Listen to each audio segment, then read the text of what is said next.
The cartographer's stylus stopped moving. Vessel Commander Sothvel had reviewed 10,000 planetary survey reports in her career.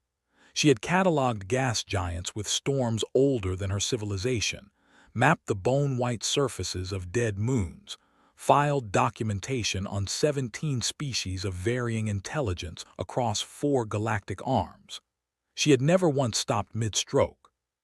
But the image on the third panel of the Human Survey folder made her stylus hover motionless above the parchment screen for 11 full seconds. It was a photograph, unremarkable by most standards, a biological specimen, bipedal, standing in what the survey team had labeled a recreational environment. The specimen was smiling.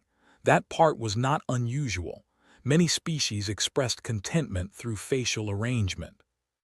What stopped Sothville was the background. Behind the smiling human, partially obscured but unmistakably present, was a structure, a monument, and carved into the base of that monument, in characters her translation matrix rendered without difficulty, were 2 words.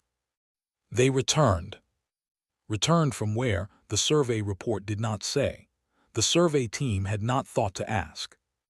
Sothvel set her stylus down and opened a priority channel to the Conclave's Xenological Research Division. "I need a full intelligence package on designation Sol 3, she said. "Everything we have, and I need to know," she paused, looking again at the photograph, at the smile, at the monument behind it. "I need to know what they came back from." No one in the Conclave could answer that question yet. By the time they could, 3 things would already be true. The Conclave would have made its first catastrophic error of judgment regarding humanity. A second, far worse error would already be in motion.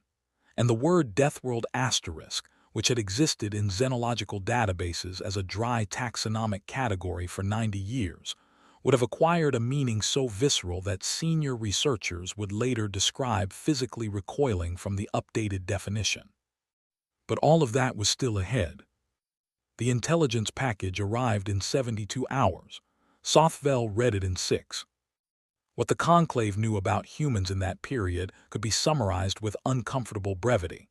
They were young, roughly 300,000 years as a recognizable species, and barely 12,000 years into organized civilization. Their technology was functional but unimpressive, fossil fuels giving way to early fusion, no faster-than-light capability, no interstellar communication network. Their military history was extensive and bloody, which was not unusual for a species still in what Conclave taxonomy called the consolidation phase, where internal conflicts gradually resolved into planetary unity. They had achieved planetary unity 60 years ago, technically. The word technically was doing significant work in that sentence, and the survey team had not flagged it for further analysis. Sothvel flagged it. She flagged it twice, and then added a notation that it should be discussed at the quarterly xenological review. She had no way of knowing that the quarterly review would never reach her notation. Events would intervene. Events had a habit of intervening when humans were involved. The first mystery that kept her awake was the simplest. Sol 3 was a death world. This required some context. In the Conclave's taxonomic system, a planet received the death world classification if its environmental conditions exceeded the survivable parameters for more than 60% of known sapient species. Sol 3 qualified under 17 separate categories: atmospheric composition, gravitational index, microbiological density, predator biomass, tectonic activity, solar radiation variance, seasonal temperature extremes. The planet actively tried, through more than a dozen independent mechanisms, to kill things. And a species had evolved there. A species that had then proceeded to build cities, develop philosophy, compose music, and stand in front of monuments smiling. This was objectively remarkable. Sothvel wrote in her margin notes, "Remarkable." Then she crossed it out and wrote, "Disturbing." Then she looked at the word for a long moment and added a question mark. The second mystery was buried in the biological appendices, in a section most analysts skipped because it concerned planetary fauna rather than the sapient species directly. Sol-3's other large predators, the ones that had shared the biosphere with early humans during their evolutionary period, were almost entirely extinct, not reduced, not displaced to remote habitats, gone.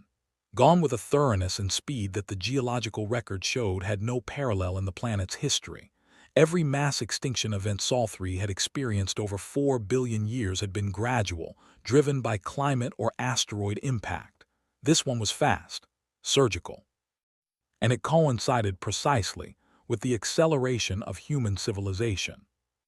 Sothvell stared at the extinction timeline for a long time. She did not write anything in the margin. Some things you sat with.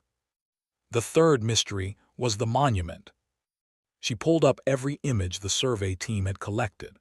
There were hundreds of such monuments across the planet's surface, in every major population center, in a dozen languages, constructed across thousands of years of history. They were not religious in any consistent way.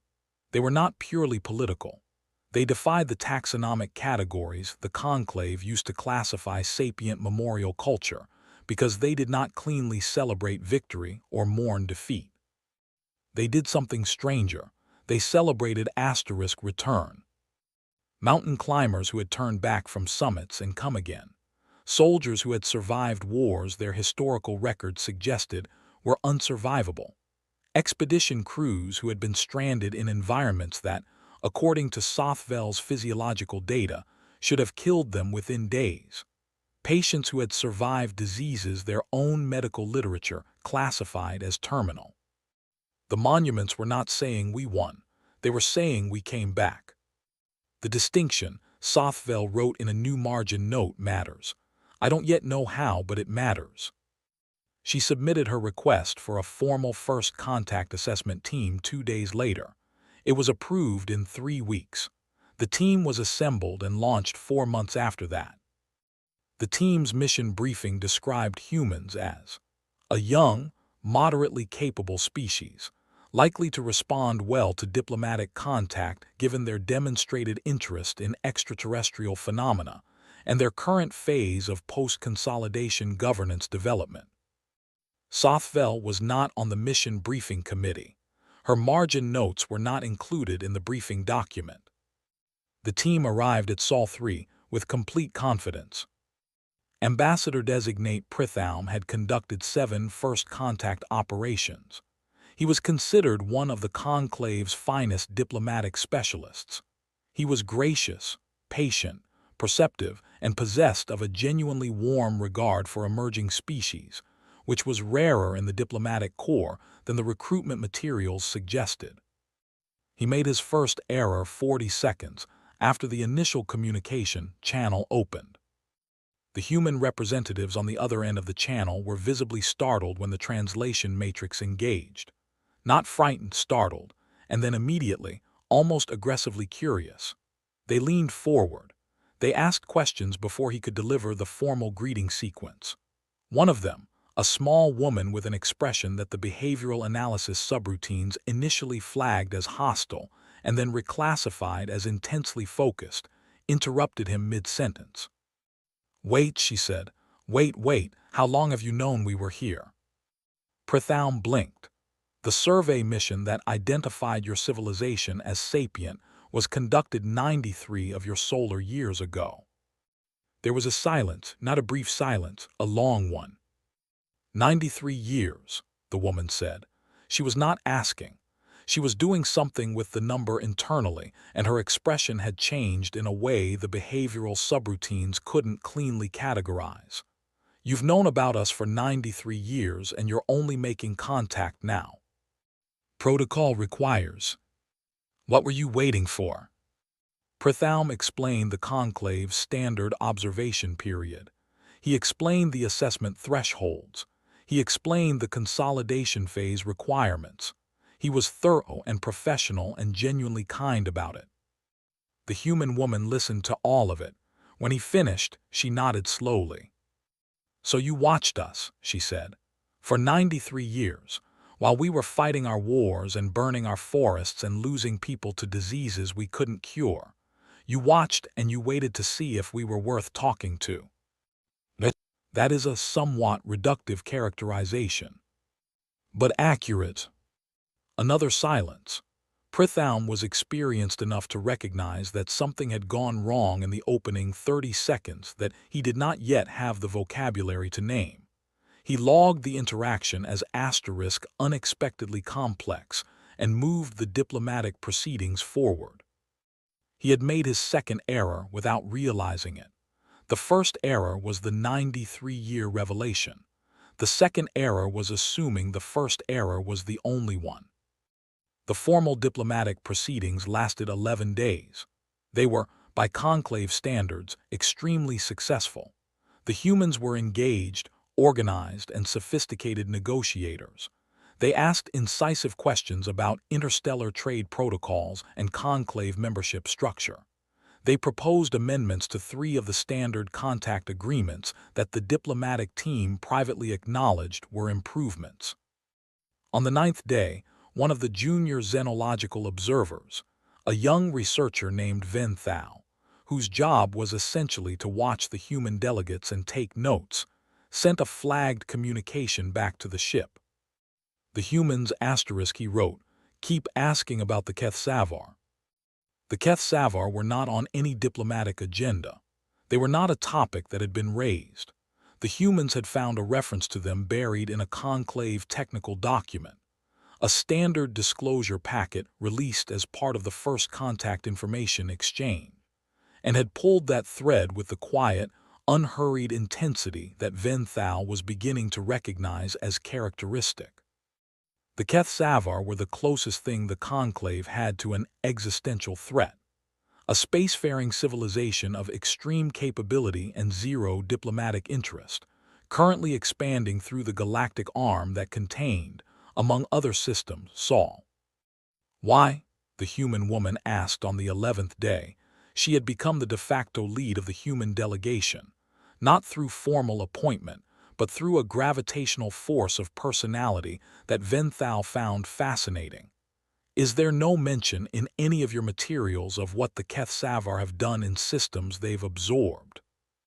Prithaum told her gently that the information was sensitive and that humanity was not yet a conclave member and therefore not privy to full strategic intelligence.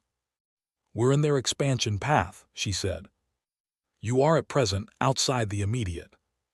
We're in their expansion path, she repeated, not louder, not angrier, with the same focused, relentless calm that was starting to make Prithaum's secondary nervous system do something it had never done in 7 prior first contact operations. He went back to the ship that night and wrote in his personal log, I cannot determine whether these creatures are brave or whether they simply don't understand the situation. The behavioral subroutines cannot distinguish between the two. I find this more troubling than I expected. He did not yet know that the distinction he was struggling to make was not a distinction humans recognized as meaningful. The Keth-Savar arrived at the edge of Sol's system 11 months after the diplomatic team's departure. The conclave had been tracking their advance for 6 years. The models had given Sol 3 a 17% probability of falling within the Keth-Savar's operational expansion window within the next decade. 17% was not zero, and it was not nothing, and the committee that reviewed such models had logged it appropriately and moved on to higher probability threats. What the models had not accounted for, because there was no historical precedent to draw on, was what happened when the Keth-Savar's advanced probes entered a system containing a Deathworld species in its consolidation phase. Ven Thao was still in system. He had requested and been granted an extended research posting on the Sol station the conclave had established as part of the preliminary contact infrastructure. He was studying human psychology, specifically their documented relationship with risk, and he had been generating what his supervisor described as interesting but frequently alarming conclusions. He was in the middle of a research session when the Keth-Savar probe signature appeared on the station's long-range sensors. "We need to evacuate the station," he told the station commander immediately. "The Keth-Savar do not engage in negotiation with pre-membership systems. We need to leave." The station commander agreed. They began evacuation protocols. Then Venthal made the mistake of telling his human research liaison what was happening. Her name was Dr. Maren Akafer. She was a xenopsychologist by training, which meant she spent most of her time asking Venthal questions he found profoundly unsettling, and she had a habit of looking at him with an expression he had classified as asterisk evaluation, but was beginning to suspect was something more specific. "The Keth-Savar," she said when he told her, "they're here. The probe arrived approximately. How long until the main fleet? If this follows standard Keth-Savar operational doctrine, between 4 and 7 months. But Dr. Akafer, I must emphasize that the station evacuation. Has Earth been informed? The conclave will be notifying. Has Earth been informed?" Venthal stopped. "I assumed the communication protocols." Maren was already moving. She crossed to the communication terminal in 3 steps, pulled up a direct channel to the surface, and began talking. In the 47 seconds Venthal watched before she waved him away with a gesture he had learned meant "I need to concentrate." She relayed the probe's signature data, the estimated fleet timeline, and something else. Something she said in a lower register, in a language his translation matrix flagged as an informal human dialect, that his matrix rendered as, "They don't think we can do anything about it." The surface response came back in 11 minutes. Venthal had been present for 6 alien first contact operations and 2 interstellar crises. He had a good sense of what a coordinated governmental response sounded like. The human response did not sound like that. It sounded like something else, something his analytical frameworks didn't have a clean category for. It sounded like an intake of breath before a fight.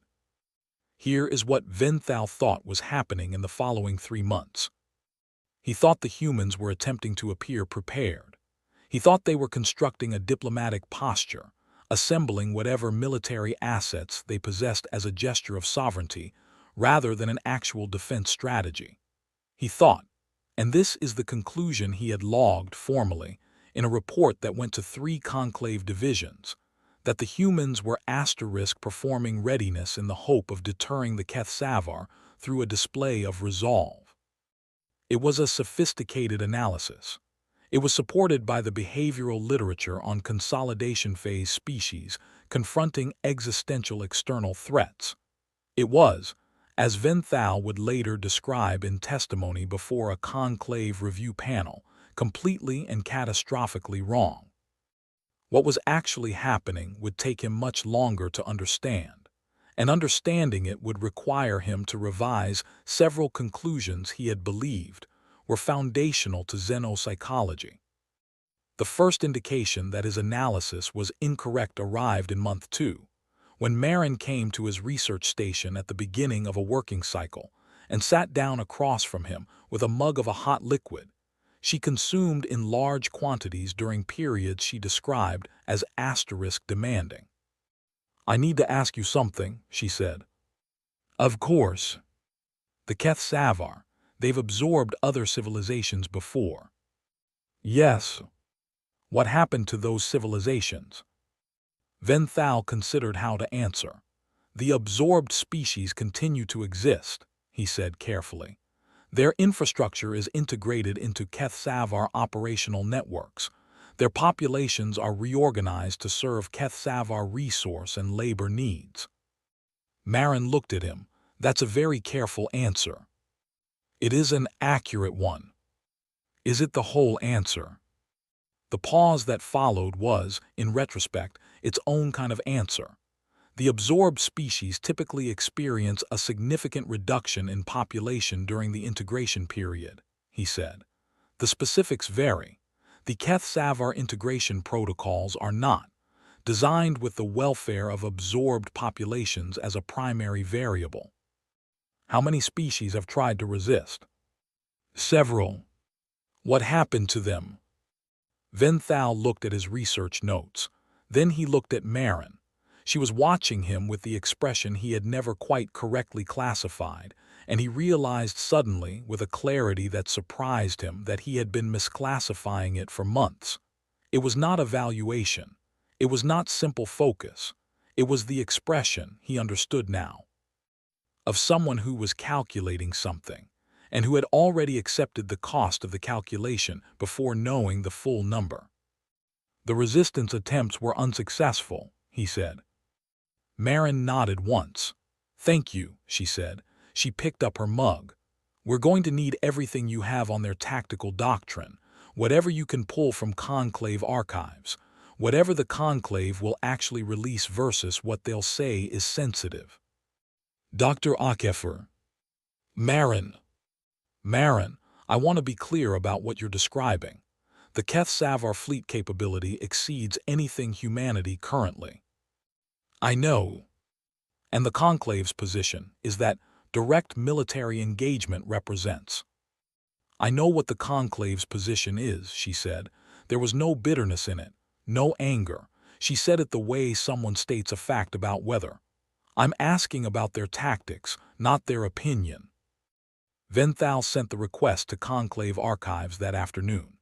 He classified his own emotional state in his research log, carefully, as *uncertainty. He had 14 more precise words available to him, and he chose the least precise one, because the precise ones felt presumptuous, and because one of them was *fear, and he was not yet ready to assign that word to what a pre-spaceflight species was doing to his analytical frameworks. The Keth-Savar fleet arrived in month 4. It was smaller than projected. This was the first thing the Conclave analysts noted, 7 vessels rather than the expected 12, which the models interpreted as a possible indication that Sol 3 had been deprioritized. The models were updated to reflect a reduced threat probability. The models were wrong, again. The Keth-Savar fleet was smaller because 5 of the projected vessels had been redirected after encountering unexpected navigational resistance in the outer reaches of the Sol system. Not physical resistance, operational resistance. Something in the approach corridor had forced a course alteration that the Keth-Savar navigational systems had not anticipated. It took the Conclave analysts 3 days to identify what had caused the alteration. When Venthal received the analysis report, he read it twice, then walked directly to Marin's office in the research annex, where she was working alongside a cluster of other humans in a state of collective focused intensity that he had come to recognize as their baseline during what they called the situation. There are mines, he said. Marin looked up. Yes. In the outer system, in the approach corridor. Yes. Those mines were not in the outer system 3 months ago. No. Venthal looked at her, then at the room full of humans behind her, then back at Marin. Humanity does not have the industrial capacity to manufacture and deploy. He stopped. You've been manufacturing them for 3 months. Started earlier than that, actually. We had the designs ready before the probe arrived.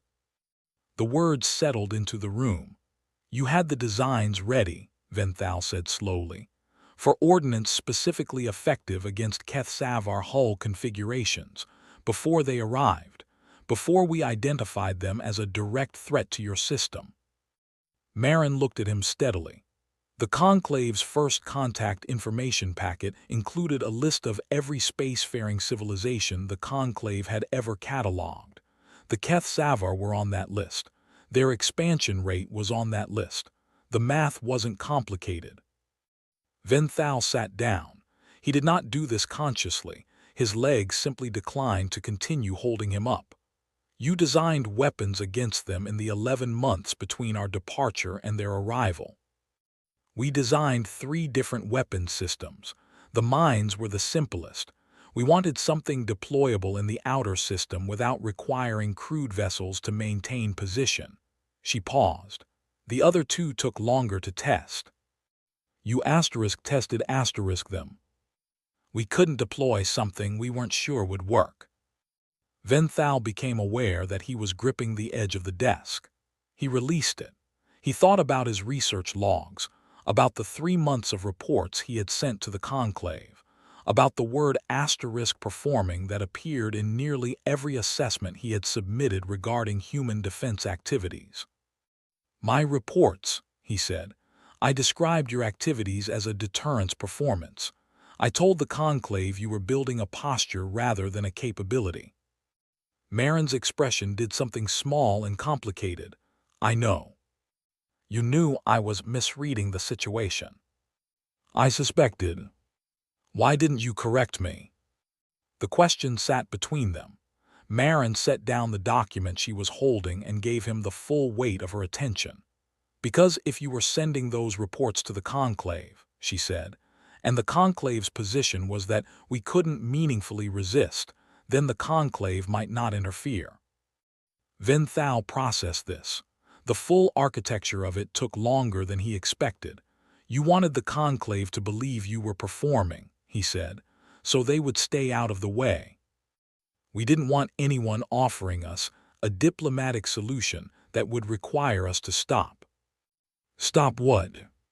She looked at him for a moment, and in her expression, that expression he had spent months failing to classify, he finally found the right word. Not evaluation, not calculation. Certainty. Come with me, she said. What she showed him took another hour to fully absorb. The mines in the outer system were not the only thing. The mines were, Venthal would later write in a revised research report that bore almost no resemblance to his previous work, the most conservative element of what humans had constructed in 4 months. They had repurposed their orbital industrial network, facilities previously used for satellite construction, for deep space telescope arrays, for the early-stage infrastructure of a civilization just beginning to reach beyond its own atmosphere. And they had done it with a speed and totalizing efficiency that he found, when he reviewed the timelines, physically difficult to believe. Not because the technology was impossible, because the asterisk decision was. In 4 months, every major spacefaring nation on Earth had retasked its orbital industry to war production. Not partially, not provisionally, completely. Research programs halted, commercial contracts suspended. The Deep Space Telescope project that had been humanity's signature scientific achievement of the decade, its instruments partially disassembled, its components repurposed for targeting systems. They had looked at the thing they were most proud of building and broken it apart because the moment required it. Venthal thought about the extinction record, about the predators that were gone, about how thoroughly and how quickly, and with what surgical commitment, a Deathworld species could redirect when threatened. The second weapons system, he said. They were standing in front of a display showing the outer system deployment map, and the scale of what was visible on that map was doing something to his ability to think in straight lines. You said you tested it. We did. Against what you don't have, he stopped. You built a target. We needed to know the yield was accurate. Where did you build it? Outer system. We didn't want the debris in a populated orbit. You built a replica of a Keth-Savar vessel in the outer system to test weapons against it. A partial replica, hull configuration and shielding composition. We didn't need to replicate the full. In 4 months. Marin was quiet for a moment. We work well under pressure, she said finally. It's something we're used to. He almost said *Y before he remembered the monuments, the ones that didn't celebrate winning, the ones that celebrated coming back. The Keth-Savar fleet engaged in month 4, week 2. Venthal watched from the station. He had chosen to stay rather than evacuate, a decision he had explained in a brief message to his supervisors as research necessity, and had not examined more closely than that. The battle lasted 9 hours. That number requires context. Keth Savar fleet engagements in the historical record averaged between 40 and 90 minutes. They were optimized for overwhelming application of force, for rapid neutralization of resistance, for the brutal mathematics of total superiority. 9 hours was not a normal Keth Savar engagement. 9 hours was something the Keth Savar fleet had never encountered. The mines took 2 of the 7 vessels in the first 40 minutes. Not disabled. Gone, in the way the geological record said Sol 3's predators were gone.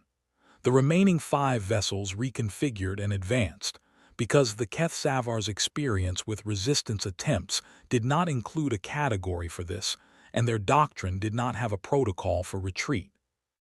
The second weapon system was deployed in Hour 2. Venthal would need to look up a word later to properly describe what he saw. The word he found was *relentless, but the human researchers around him, watching the same feeds, used a different word. They used asterisk enough, and they said it not like a celebration but like a prayer, like something they were still asking for rather than something they were sure they had. A third vessel went in Hour 3, a fourth in Hour 5, the fifth and sixth in Hour 7, 11 minutes apart. The 7th vessel attempted withdrawal. The withdrawal failed. In Hour 9 it was over. Venthal stood in the observation room and looked at the sensor feeds. Around him, the humans were doing something he had no framework for. They were crying and embracing and making sounds that his matrix rendered as laughter, and several of them were doing all 3 simultaneously, which should have been physiologically contradictory and was somehow not. Marin was standing next to him. She was not doing any of those things. She was looking at the sensor feeds the way she looked at everything with that certainty, but her hands were shaking, not from fear. He understood suddenly that her hands were shaking because she had been holding them still for 4 months, and now they were finally allowed to. "We lost 11,000 people," she said. There had been crewed vessels in the engagement, human vessels, with human crews that had gone out against a Keth Savar fleet. The crew deployments, 11,000. "I know," Venthal said. "We knew we would." She looked at him. "That was in the projections. We ran every simulation we had. Every model said crewed vessels would take severe losses. We sent them anyway because the third weapons system required targeting data that the autonomous systems couldn't generate accurately enough." He absorbed this. "You sent people out knowing the projected casualty rate." "They volunteered," she said, and the word landed with a weight he hadn't anticipated. "All of them. We had more volunteers than we could use. We had to turn people away." Venthal looked at the sensor feeds, at the absence where 7 Keth Savar vessels had been, at the human ships returning, the ones that were still there to return. "Why?" he said. He was not asking about tactics or strategy. He was asking something more fundamental. Marin seemed to know this. "Because it was ours," she said simply. "Because we live here. Because giving it up, letting someone come and take it without everything we had, wasn't something we were able to make ourselves do." She paused. "I don't think you can fully understand that." "I'm trying to." "I know." She turned back to the feeds. "The conclave is going to have questions," she said. "Yes." "About how we built what we built in the time we had." "Yes." "And they're going to want to talk about the weapon specifications, about what we reverse engineered from the probe data." "That will certainly be." "And some of them are going to be afraid of us." Venthal did not answer, because the answer was yes, and it was already true, and the diplomatic framing of it could wait. "That's all right," Marin said. Her voice was very quiet. "We're used to that too." The conclave's emergency session was convened 18 days after the engagement. Venthal testified for 6 hours. His revised research report ran to 417 pages, and 3 sections of it were classified above his own clearance level before he finished writing them.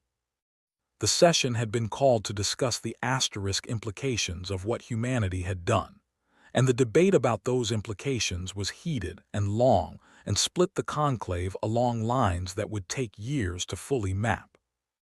But the moment that Venthal would remember, the moment that he would return to again and again, in the years that followed, occurred not during his testimony but afterward, in a small anteroom, with a senior conclave admiral named Rethalu who had spent 40 years managing the Keth-Savar situation.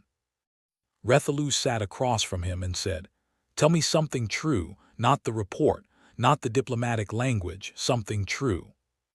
Venthal thought about the observation room, about Marin's shaking hands, about 11,000 volunteers turned away, about the telescopes they broke apart. They didn't believe they would survive, he said. Not with confidence, not with certainty. They ran the models, they knew the loss projections.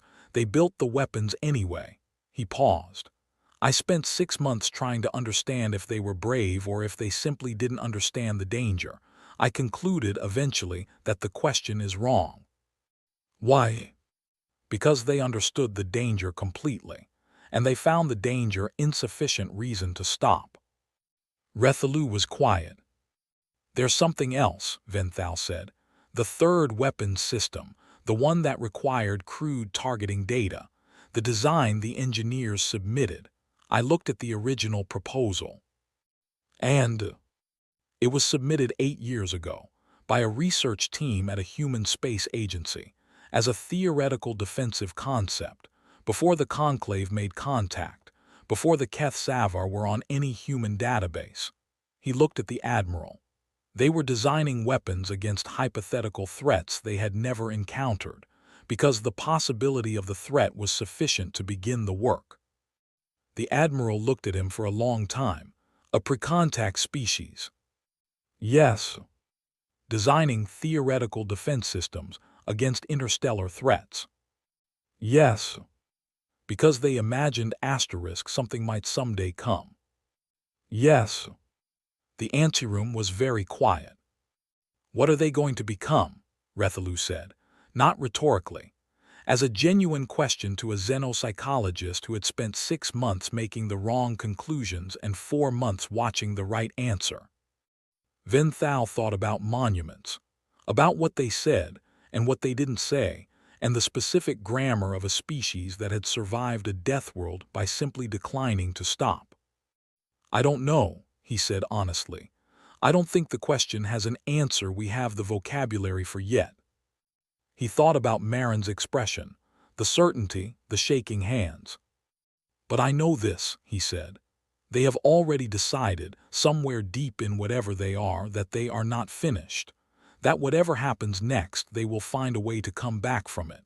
Not because they're sure they can, because they cannot accept the alternative. Rethalu stood slowly and walked to the window. Outside, in the processed light of the station, you could see the distant smear of the Sol system against the dark. Too far to see the planet, too far to see the ships returning home. The Deathworld assessment, Rethalu said finally. The category. I always thought it referred to the planet. So did I, Venthal said. The Admiral turned. What does it actually refer to? Venthal thought about an extinction timeline, about the geological record of everything that had tried and failed, about a species that had eaten its way to the top of one of the most hostile biospheres in the catalogued galaxy, and then looked up at the sky and started planning. The species, he said. It always referred to the species. There is a monument on Earth. Venthal visited it, eventually, 2 years later, when diplomatic relations had become warm enough that the visit was possible, and his own curiosity had become impossible to defer any longer. It stands in a city on the western edge of a large continent, and it is not the most famous monument on the planet, and it does not commemorate the Keth-Savar engagement specifically. It was built long before that. It commemorates something older, an expedition into an environment so hostile that every projection had given the crew no meaningful chance of return, and the crew had gone anyway, and they had come back. Venthal stood in front of it for a long time. He read the words carved into its base, which his translation matrix rendered without difficulty, which he had first read in a photograph that had stopped a cartographer's stylus and opened a file that changed everything. They returned. He understood it now, not as a statement of past fact, not as a historical record of a specific event, as a declaration of intention, as a warning dressed in the quiet grammar of celebration, as the thing a species says to the universe when it has decided, at the level of bone and reflex, that it will not be finished.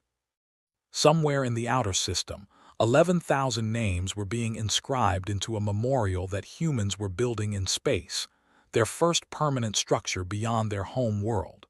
Marin had told him that. She had told him the location, too, and what it meant that they chose that location. They had built it in the debris field of the engagement, in the scattered remains of the Keth-Savar fleet, because they wanted every ship that approached Sol system from that direction to pass through the memorial before it reached the planet. It was not a warning. Venthal had been clear about that in his notes. Humans did not build warnings. Humans built monuments to the ones who came back and left it to the universe to draw its own conclusions. The Conclave spent 3 years debating what humanity represented: threat, resource, anomaly, partner, variable, problem. The debate was serious and well-attended and ultimately irrelevant, because in the time the Conclave spent classifying humanity, humanity built 6 more weapon systems, established 17 permanent off-world installations, and submitted an application for Conclave membership that was so thoroughly reasoned, so comprehensively supported, and so quietly, unfailingly patient through every bureaucratic delay, that the approval committee reported feeling, to their collective discomfort, somewhat outnegotiated. They were right, they had been. Venthal stood in front of the monument until the light changed. Then he took out his research journal, the physical one, the one he'd carried since graduate training, and he opened it to a blank page. He wrote 2 words at the top. They returned. Beneath it, after a long pause, he wrote the sentence that would open his final report to the Conclave's Xenological Research Division, the one that would be quietly required reading for every first contact team deployed in the following decade. We have been measuring the wrong thing. We cataloged their technology and their governance and their history of conflict, and we concluded from those measurements that they were a young species with potential but limitations. We were not wrong about the measurements. We were wrong about what the measurements were measuring. Sol 3 is not a civilization that evolved on a death world.